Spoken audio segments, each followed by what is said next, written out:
हाच लिनोवोचाच W520 module आहे. मी previous video केला होता याच्यावर.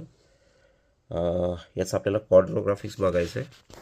सो डिव्हाइस मॅनेजरमध्ये गेलो आणि इथं आपल्याला तुम्ही जर बघितलं प्रॉपरली तर डिस्प्ले ॲडॅप्टर्समध्ये तुम्हाला हे दिसतं आहे बघा, NVIDIA क्वाड्रो ग्राफिक्स 1000 MB.